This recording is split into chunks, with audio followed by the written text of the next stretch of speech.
We've come to the Hands Team segment of the End Zone presented by TiVo on CBSSports.com and under TiVo DVR via TiVo Cast, always on demand. Alongside Ian Eagle, I'm Jason Horwitz. We're on the special teams unit here. Randy Cross, the starter on the offensive unit for us here. But we're all about the wide receivers in this segment, all about the ones playing the best, catching the ball, doing the best for their team. And you can't, with this season, you have to start with a guy in New England who's playing hard. You think? I would assume so. And he's putting up good numbers, and of course, that's Randy Moss. As physically gifted a wide receiver who has ever played in the NFL. And Randy Moss, welcome back. Welcome back to the National Football League, because all of those lost years in Oakland, it's a shame that we didn't get a chance to see you at your best. He is motivated. He recognizes that this is a chance to add to his legacy as a winner, not just as a great individual talent. And Bill Belichick saw something. He recognized that Moss on this team could be a dynamic addition. You know, Belichick is secure enough as a head coach and as a decision maker to make that call, Randy, and felt good enough about his football team that they have a bunch of leaders that Randy would be able to fall into line. Not Randy Cross, but Randy Moss. Well, you know, he's a follower, and Oakland expected him to be a leader. Minnesota early on didn't expect him to be a leader. They expected him to follow Dante Culpepper, and that's what he did. And you know, you'd have a hard time convincing defensive coaches and head coaches and players in this league that, A, he is either not trying his best, or B, that he's not probably at his best. Because right now you're seeing things out of him that he wasn't even doing when he was in Minnesota in the numbers he's put up in just half a year.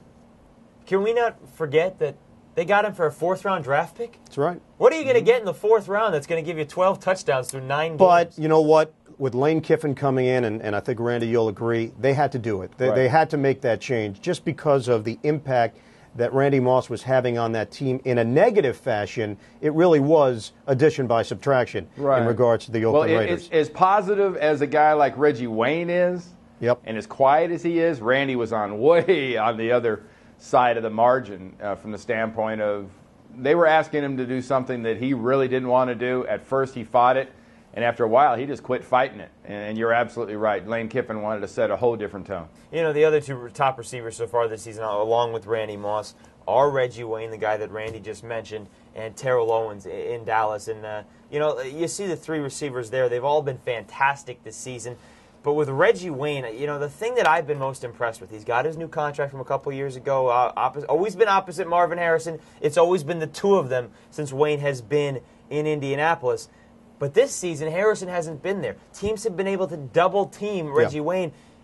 He didn't even have Dallas Clark in the game at San Diego, and he was still able to have over 100 yards receiving. And I think Reggie Wayne has established himself up there on that list with the elite, and he has for a couple of years. But he's doing it right now without Marvin Harrison on the other side. That's really an underrated storyline because Reggie Wayne was underwhelming his first couple of years in the NFL. In fact, you know, there were people around Indianapolis that didn't really understand the fanfare surrounding Reggie Wayne.